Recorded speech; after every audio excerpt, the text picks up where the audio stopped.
My dear students, welcome to 8th Standard Social Science. Economics, Unit 2, Public and Private Sectors, Part 1. Last video you have learnt about money, savings and investments. This video I am going to teach history of public sector. Introduction. India was basically an agrarian economy with a weak industrial base at the time of independence. There were high level of poverty, illiteracy and unemployment in the country. India experienced very poor economic and social overheads. It is principally for these reasons that the state had to play an extensive role in developing the country. Hence, India conceived to have the Indian economy on socialist lines. The economic growth may be sustained at a maximum rate if private sector and public sector join hands. India followed mixed economic system that it is operated both by private enterprises and public enterprises. India சுதந்திரம் அடைந்த போது நம் இந்திய நாடு வேளாண்மையில் பலமாகவும் தொழில்துறையில் பலவீனமாகவும் இருந்துச்சு. அந்த சூழ்நிலையில் நம்ம நாட்டில் வறுமையும் கல்வியறிவின்மையும் வேலையின்மையும் அதிகமாக நிலவியது. இந்தியா மிகவும் மோசமான சமுதாய மற்றும் பொருளாதார பிரச்சனைகளை எதிர்கொண்டு இருந்தது. இதனால் அரசு ஒரு முடிவெடுத்தது. இதனால் தனியார் துறையும் பொதுத்துறையும் கைகோர்த்து ஒரு நிலையான பொருளாதார வளர்ச்சி அடையலாம்னு நினச்சாங்க. இதனால் கலப்பு பொருளாதார முறையை பின்பற்றினாங்க. இந்த கலப்பு பொருளாதார முறையை தனியார் மற்றும் பொது நிறுவனங்கள் சேர்ந்து செயல்பட்டாங்க. Public and private sector. There are all kinds of business organizations, small or large, industrial or trading, private owned or government owned in our country. These organizations affect in our daily economic life and therefore become part of the Indian economy. Since the Indian economy consists of both private owned and government owned business enterprises, it is known as mixed economy. The government of India has opted for a mixed economy where both private and government enterprises are allowed to operate. The economy therefore may be classified into two sectors, viz. Private sector and public sector. பொது மற்றும் தனியார் துறை. சிறிய அல்லது பெரிய துறை, தொழில்துறை அல்லது வர்த்தகம், தனியாருக்கு சொந்தமான அல்லது அரசாங்கத்துக்கு சொந்தமான அனைத்து வணிக அமைப்புகளும் நம்ம நாட்டில் இருக்குது. தனியார் மற்றும் அரசு துறை ரெண்டுமே நம்ம பொருளாதாரத்தில் முக்கிய இடத்தை வகிக்குது. அதனால நம்ம இந்திய அரசாங்கத்தோட பொருளாதாரம் ஒரு கலப்பு பொருளாதாரம்னு சொல்கிறாங்க. அதனால் பொருளாதாரத்தை இரு துறைகளாக பிரிக்கலாம். ஒன்று தனியார் துறை, மற்றொன்று பொதுத்துறை. The public sector and the private sector are allotted their respective roles in promoting the economic welfare of all sections of the community. Public sector industries are under the overship of government, whereas the private sector industries are under the overship of private people. The public sector enables the full growth in an economy. Public sector is on service motive and the private sector is on profit motive. சமூகத்தின் அனைத்து பிரிவுகளின் பொருளாதார நலனை மேம்படுத்த பொதுத்துறை மற்றும் தனியார் துறைக்கு பணிகள் ஒதுக்கப்பட்டிருந்தது. பொதுத்துறை இந்திய அரசாங்கத்துக்கு கீழே இருந்தது. அதே சமயம் தனியார் துறை தனியார் நபர்களின் கீழ் இருக்குது. பொதுத்துறை சேவை நோக்கத்தோடையும் தனியார் துறை லாப நோக்கத்தோடையும் செயல்படுது. This is the mind map of Indian economy. Indian எக்கானமியை ரெண்டாக பிரிக்கலாம். Public sector, private sector. Public செக்டாரை மூணாக பிரிக்கிறோம். Departmental undertaking, statutory corporation, government companies. Private செக்டாரை 6ஆக பிரிக்கிறோம். Sole partnership, joint Hindu family, cooperative, company, multinational corporations. கம்பெனியை ரெண்டாக பிரிக்கலாம். ஒன்று பப்ளிக் லிமிடெட், இன்னொன்று private limited. Definition of public sector. The sector which is engaged in the activities of providing government goods and services to the general public is known as public sector.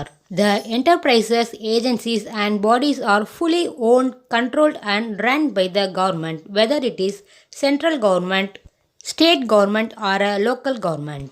பொதுத்துறையின் வரையறை. பொதுமக்களுக்கு பொருட்களும் சேவைகளும் எந்த துறை வழங்குதோ அதுதான் பொதுத்துறை. பொதுத்துறை நிறுவனங்கள், முகவர் நிலையங்கள் மற்றும் அமைப்புகள் அப்படின்னு பொதுத்துறை அரசாங்கத்தோட கட்டுப்பாட்டில் இருக்கும். அந்த பொதுத்துறை மத்திய அரசு, மாநில அரசு அல்லது உள்ளூர் அரசாங்கமாகவும் இருக்கும். History of public sector.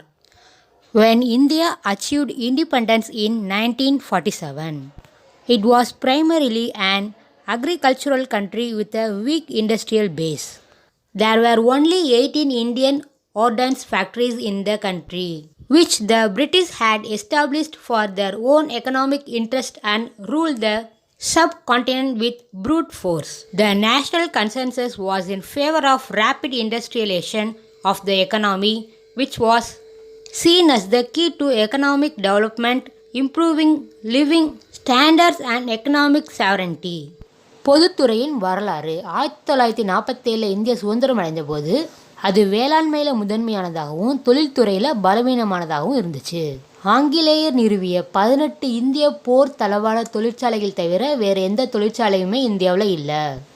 ஆங்கிலேய அரசு தங்களோட சொந்த பொருளாதார நலனுக்காகவும் துணை கண்டத்தை ஆளவும் ஒருமித்த கருத்து பொருளாதாரத்தின் விரைவான தொழில்மயமாக்குதலுக்கு ஆதரவாக இருந்துச்சு மற்றும் இரு பொருளாதார வளர்ச்சிக்கு திறவுகோலாக இருந்தது. ஒன்று வாழ்க்கை தரத்தை மேம்படுத்துறது, மற்றொன்று இறையாண்மையை மேம்படுத்துவது. Building upon the Bombay plan 1940, which noted the requirement of government intervention and regulation, the first industrial policy resolution announced in 1948 laid down broad contours of the strategy of industrial development. Subsequently, the Planning Commission was formed by a cabinet resolution in March 1950, and the Industrial Act was enacted in 1951 with the objective of empowering the government to take necessary steps to regulate industrial development. 1940ஆம் ஆண்டு பம்பாய் திட்டத்தை கட்டமைக்கிறதுக்கு அரசாங்கத்தோட தலையீடு மற்றும் ஒழுங்குமுறை தேவையை நோக்கத்தை அடிப்படையாக கொண்டு 1948 முதல் தொழில்துறை கொள்கையை கொண்டு வந்தாங்க. இது தொழில்துறை வளர்ச்சிக்கான யுத்தியை வகுத்தது. தொடர்ந்து 1950 தொழில்துறை வளர்ச்சியை ஒழுங்குபடுத்த திட்டக்குழு அமைக்கப்பட்டது. 1951 தொழில்துறை சட்டம் நிறைவேற்றப்பட்டது. Prime minister Jawaharlal Nehru promoted an economic policy based on import substitution industrialization and advocated a mixed economic system. He believed that the establishment of basic and heavy industry was fundamental to the development and modernization of the Indian economy. India's second five-year plan 1956-60 and the industrial policy resolution of 1956 emphasized the development of public sector enterprises to meet Nehru's national industrialization policy. பிரதமர் ஜவஹர்லால் நேரு இறக்குமதியை குறைக்க கலப்பு பொருளாதாரத்தை ஆதரிச்சார். பொருளாதார வளர்ச்சிக்கும் நவீனமாக்குதலுக்கும் கனரக தொழில்களை உருவாக்கணும்னு அவர் நினைச்சார். அதனால 1956-60 2வது ஐந்தாண்டு திட்டத்தில் தொழில்துறை கொள்கையை தீர்மானமாக எடுத்தார். நேருவின் தேசிய தொழில்மயமாக்கல் கொள்கை பொதுத்துறை நிறுவனங்களோட வளர்ச்சியை வலியுறுத்தியது. His vision was carried forward by Dr. V. Krishnamurti, known as the father of public sector undertaking in India. Indian statistician Professor P.C. Mahalanobis was instrumental to its formulation, which was subsequently termed the Friedman-Mahalanobis model. இந்திய பொதுத்துறை நிறுவனங்களின் தந்தைன்னு அழைக்கப்பட்ட doctor V Krishnamurthy நேருவோட திட்டத்தை முன்னெடுத்து சென்றார். இந்திய புள்ளி விவர நிபுணர் பேராசிரியர் P.C. மஹலானோபிஸ் தொழில்துறை கொள்கையை உருவாக்குறதுக்கு கருவியாக இருந்தார். அதனால இது ஃப்ரீட்மேன் மஹலானோபிஸ் மாதிரின்னு அழைக்கப்படுது. The 1991 industrial policy was radically different from all the earlier policies, where the government was deliberating disinvestment of public sector and allowing greater freedom to the private sector. At the same time, foreign direct investment was invited from business houses outside India. Thus, multinational corporations which operate in more than one country gained entry into the Indian economy. Thus, we have public sector units, private sector enterprises, and multinational corporations coexisting in the Indian economy. 1991ஆம் ஆண்டு தொழில்துறை கொள்கை முந்தைய அனைத்து கொள்கையிலிருந்து மாறுபட்டது. பொதுத்துறை முதலீடு செய்ய திட்டமிட்டு தனியார் துறைக்கு அதிக சுதந்திரம் அளித்தது. அதே நேரத்தில் இந்தியாவுக்கு வெளியே உள்ள நிறுவனங்கள்ல நேரடி முதலீடு கிடைத்தது. அதனால பன்னாட்டு நிறுவனங்கள் இந்திய பொருளாதாரத்தில் நுழைந்தது. அதனால பொதுத்துறை, தனியார் துறை, பன்னாட்டு நிறுவனம் மூணும் இணைந்து செயல்பட்டது. The objectives of public sector. First one, to promote rapid economic development through creation and expansion of infrastructure. Second one, to generate financial resources for development. Third one, to promote redistribution of income and wealth. Fourth one, to create employment opportunities. Fifth one, to promote balanced regional growth. Sixth one, to encourage the development of small scale and ancillary industries. And seventh one, to accelerate export promotion and import substitution. பொதுத்துறையின் நோக்கங்கள்: பொருளாதார வளர்ச்சியை மேம்படுத்துதல், வளர்ச்சிக்கான நிதி ஆதாரங்களை உருவாக்குதல், வருமானம் மற்றும் செல்வங்களை மறுபகிர்வு செய்தல், வேலைவாய்ப்பினை உருவாக்குதல், சமச்சீர் வட்டார வளர்ச்சியை ஊக்குவித்தல், சிறிய அளவிலான துணை தொழில்களின் வளர்ச்சியை ஊக்குவித்தல், ஏற்றுமதியை ஊக்குவித்தல், இறக்குமதியை விரைவுபடுத்துதல் ஆகிய நோக்கங்கள் பொதுத்துறையின் நோக்கங்களாகும். Public sector organisations. There are two types of public sector organizations that implies either the government fully finances them through the revenues they raise by collection taxes, duties, fees, etc. of the government holds more than 51% of the total share capital of the company, which comes under various ministries.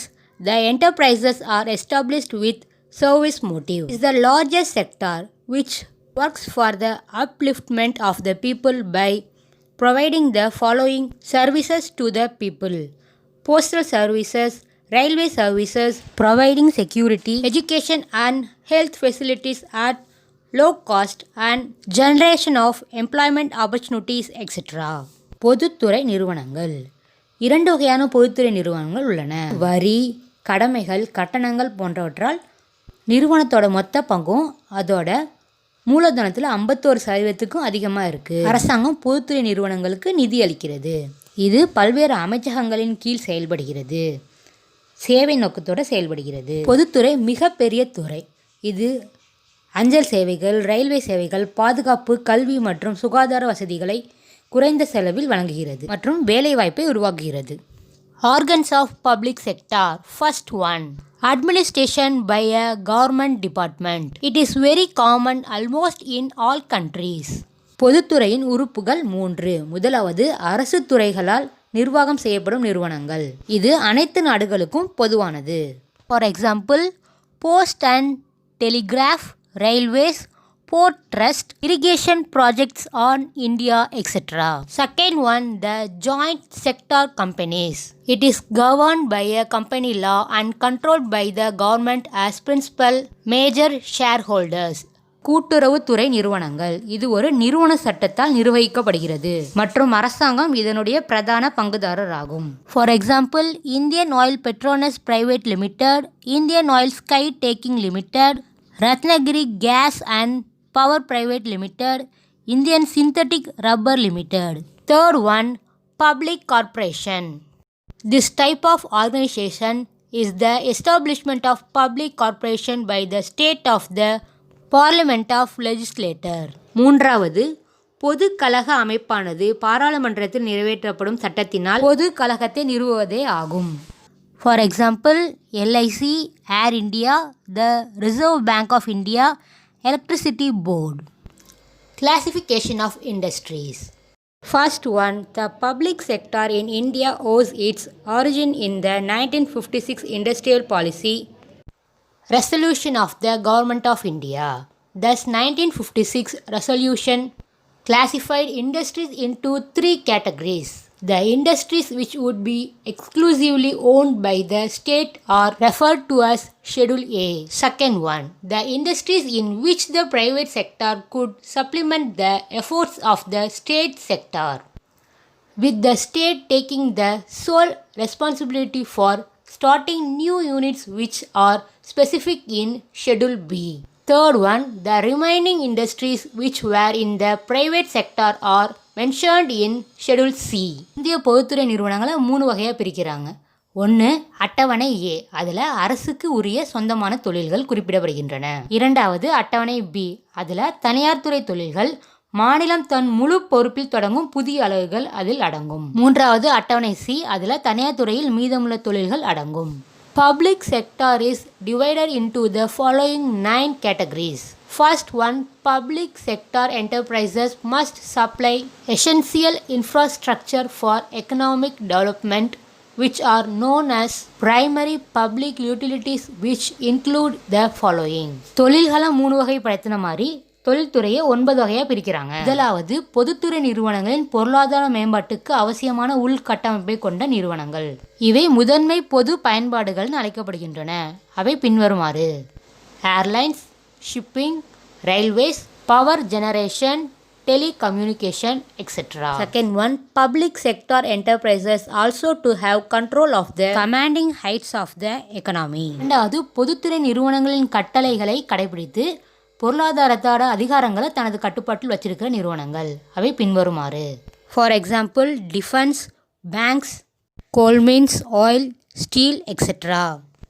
Third one, there are to play and entrepreneurial role, which is in other words called capital intensive industries. மூன்றாவது பொதுத்துறை ஒரு தொழில் முனைவோர் பங்கினை வைக்கும் நிறுவனங்கள். மூலதன தீவிர தொழில்கள் என்றும் கூறலாம். அவை பின்வருமாறு: for example iron or petrochemical, fertiliser, mining, ship building, heavy engineering, etcetera.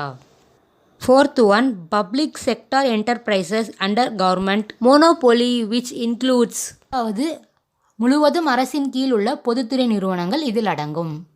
அவை பின்வருமாறு: telecommunication equipment, defence production, railways, rolling stock, etcetera. Fifth one, public sector enterprises which are exclusively meant for high technology industries. ஐந்தாவது உயர் தொழில்நுட்ப தொழில்களுக்கு மட்டும் பிரத்யேகமாக இருக்கும் பொதுத்துறை நிறுவனங்கள். For example atomic energy. Sixth one, consumer oriented public sector undertakings. ஆறாவது நுகர்வோர் சார்ந்த பொதுத்துறை. Example drug, paper, hotels, etcetera. Seventh one, public sector enterprise which is set up in order to take over the private units. நலிவடைந்த தனியார் நிறுவனங்களை கையகப்படுத்தும் பொதுத்துறை. Example textile, engineering, etcetera. Eighth one, public sector enterprises which are set up as trade corporation, வர்த்தக கழகமாக அமைக்கப்பட்டுள்ள பொதுத்துறை நிறுவனங்கள். Example FCI, CCI, etc. Ninth one, public sector enterprises which serves as a consultancy and engineering service, etc. ஒன்பதாவது ஆலோசனை மற்றும் பொறியியல் சேவையை வழங்கும் பொதுத்துறை நிறுவனங்கள். Example MECON limited. நிதி Aayog, National Institution for Transforming India. First one, Nidhi Aayog replaced 65 years old Planning Commission. Planning Commission has power to allocate funds to ministries and states. This function will be now at Finance Ministry. Second one, Nidhi Aayog was formed on January 1st, 2015. Nidhi Aayog. நிதி ஆயோக் என்பது 65 ஆண்டுகள் பழமையான திட்டக்குழுவுக்கு மாற்றாக அமைக்கப்பட்ட குழு. அமைச்சகங்களுக்கும் மாநிலங்களுக்கும் நிதி ஒதுக்க திட்டக்குழுவிற்கு அதிகாரம் உள்ளது. ஆனால் அது இப்போது நிதி அமைச்சகத்தின் கீழ் உள்ளது. நிதி ஆயோக் 2015 ஜனவரி 1 செயல்பட தொடங்கியது. Okay children, this video you learnt about history of public sector. Next video I am going to teach socio-economic development, importance of public sector, difference between public and private sectors, functions of private sectors. Thank you students.